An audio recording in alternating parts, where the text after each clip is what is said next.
Выход Стражей Галактики не казался чем-то особым в этом году. На выставке E3 так нам вообще показали какие-то унылые моменты геймплея, пустую беготню и стрельбу по желейным квадратикам. И никакого упоминания про сюжетные моменты. Стражи были в качестве темной лошадки в этом году. А уж особенно это подкрепляли неудачные Мстители от тех же скверов. Да даже сейчас этот осадок коснулся тех же Стражей. Плохие продажи и излишняя предвзятость к игре. Однако добро пожаловать на мой первый игровой обзор на ютубе, и начал я весьма с сильной игры. Именно она меня больше всего зацепила в этом году. И я хотел бы поделиться своими ощущениями как можно с большим количеством людей. Ранее я писал свои обзоры только на стене ВКонтакте, но как-то я скинул свой последний обзор по Стражам Галактики своему другу, и он твердо сказал: нужно делать видос. Вот собственно как мне и пришла идея все же реализовать свой потенциал в видеоролике. Однако прошу не судить строго этот первый обзор. Если есть какие-либо замечания или же пожелания в плане обзоров, прошу вас в комментарии, всех прочитаю и все мнения услышу. Заваривайте чаек, берите вкусняшки, ну а мы летим спасать галактику.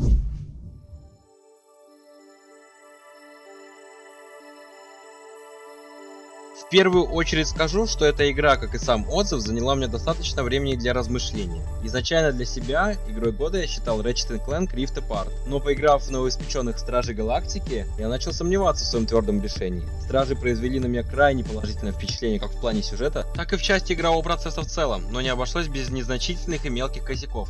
Начнем по порядку, а именно с сюжета.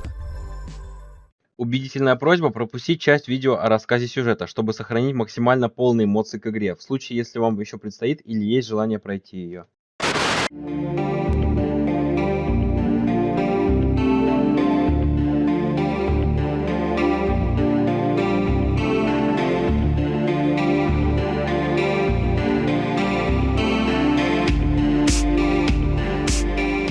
Наш главный герой, Питер Квилл, во главе команды, именующейся Стражи Галактики, вторгается с ними в карантинную зону, в закрытую область космоса, по причине нехватки средств, в надежде поймать там ценного для них монстра. Но по итогу все пошло не совсем на руку нашим героям, и они оказываются под арестом Корпуса Нова. Питер своей харизмой и обаянием все же получил свободу для своей команды. И не маловато для корпуса? Ты не староват для такой прически? Но им придется выплатить штраф за 3 цикла. На борту он также встретит бойкого и молодого кадета Ники Голд и спасет ее от появившегося взрыва на корабле. После того, как стражи получили свой заслуженный штраф, они ищут способ, как же найти заветные галактические юниты. Все они пришли к общему решению полететь на планету Секнарф-9, где правит известная любительница чудовищ Леди Хеллбендер. Но наши вояки решили сделать нечто более интересное, нежели просто поймать какого-то монстра и отнести его Хеллбендер. Они хотят продать одного из своих членов команды, Грута или же Ракету, это по выбору игрока, и вернуть его назад, тем самым обманув королеву чудовищ. Позже они летят с украденными юнитами обратно на аванпост Корпуса Нова, чтобы наконец-таки выплатить штраф, но никого там не находят. Стражи решили отправиться на забвение, чтобы перевести дух, но впоследствии Питер опять был осужден после стычки с близнецами, охотниками за головами, но он вновь заключил сделку, чтобы освободить свою команду. Они отправляются на корабль Карел, чтобы найти интересующие их ответы. И вот они предстали лицом к лицу перед церковью вселенской истины во главе матриарха. Культ, чья вера в обещания угрожает будущему всей галактики. И вся основная миссия наших героев заключается в том, чтобы справиться с верой этой церкви и избавиться от вкрадчивой лжи. Сюжет в целом получился интересным и увлекательным, со своими шутками в лице главных героев. Они буквально всегда что-то говорили, подкалывали врагов и свою команду в том числе, что, конечно, разбавляло недружественную атмосферу бескрайнего космоса. Вся команда стражей получилась разной, у каждого героя свой характер, и выглядят они плюс-минус так же, как и в фильмах. Типичные неизменчивые галактические пираты, обладающие такой долей безумия, что постоянно впутываются в какие-либо стычки и происшествия. Ну а наша глава команды успешно эту команду выпутывает. Сравнивая со своим прошлым претендентом на игру года Ratchet, у Стражей объективно сюжет получился более взрослым, смысловым и продолжительным. Даже те, кому не нравятся фильмы Marvel или их прошлые игры, я все равно советовал бы пройти эту игру. Думаю, вы не пожалеете. Игра просто цепляет своей проработкой сюжета, персонажей и путешествием по галактике. За всю игру мы посетим немало планет, но лично мне очень запало в душу забвение. Там просто невозможно соскучиться. Планета просто состоит из развлечений по типу различных игр, где ты отдаешь свои галактические юниты и пробуешь выиграть еще больше. Конечно же, с шансом потерять их. Но тем не менее, это все равно весело.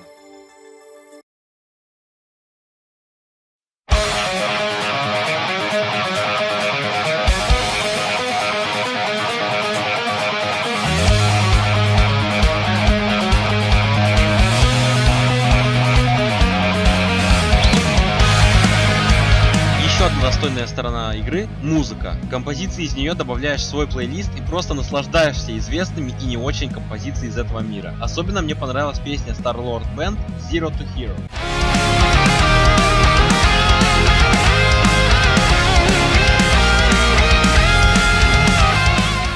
Ну а финальная битва с боссом под песню Европы The Final Countdown и вовсе греет душу и просто вызывает мурашки своей эпичностью.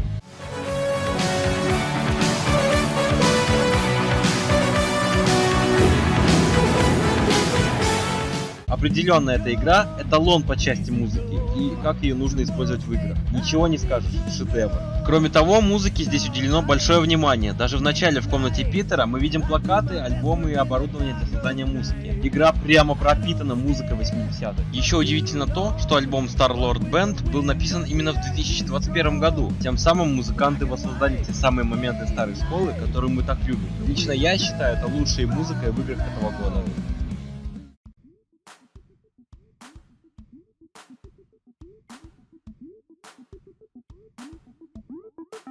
Касательно самого игрового процесса, однозначно игру похвалить нельзя, ибо выбора у нас не очень много. Управляем мы за Питера, можем стрелять по врагам, отдавать приказы команды на различные атаки и можем использовать определенные магические способности нашего оружия, как и против самих врагов, тем самым снимаем щит, так и в обычной местности для прохождения различных препятствий, замораживая воду, расплавляя лед и так далее. Геймплей не шибко разнообразен, и пожалуй это самая слабая часть этой игры. Бои временами бывают ну уж слишком затянутыми, и благодаря этому они под конец игры успевают наскучить. Но вот что еще можно похвалить, так это геймдизайн. В игре максимально точно передаются красоты космоса, различных галактик и планет. Дизайнеры определенно постарались на славу. Во время игры мы также взаимодействуем с нашей командой даже по ходу приключения. Из какого-либо разговора мы тоже вставляем свои 5 копеек и выбираем вариант ответа за Питера. Но зачастую это не придает особого внимания на сюжет. Но есть также пару ответов выбора, где сюжет идет немного другим образом и оказывает какое-никакое влияние на развитие событий. Например, когда я помог Космо выбраться из окружающего его обмана и иллюзий, он ближе к концу игры помог мне в сражении против церкви и истребил большое количество врагов. Ответы в игре достаточно много всего преподносят, но таких моментов не особо много.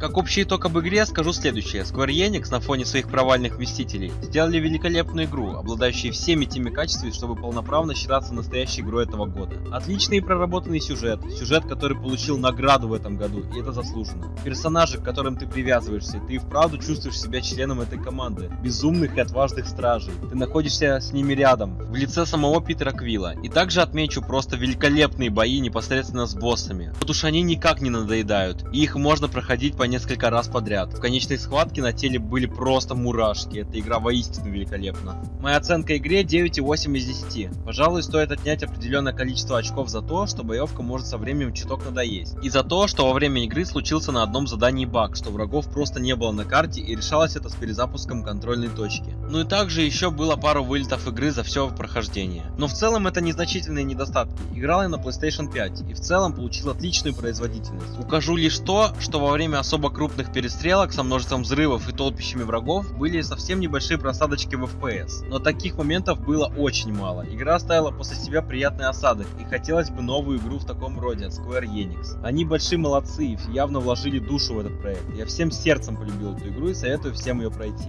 Даже кто не фанат комиксов Marvel, с уверенностью заявляю, эта игра 2021 года, с чем я и выражаю свою благодарность разработчикам. На сиквел надежд особо нету, ибо эту игру показали слишком самодостаточной. Ну, поживем увидим. Ждем новых проектов от Square Enix и Eidos Montreal. Ну а на этой ноте я заканчиваю обзор этой игры. Подписывайтесь на канал, ставьте колокольчик и ждите вскоре новых обзоров. До скорых встреч!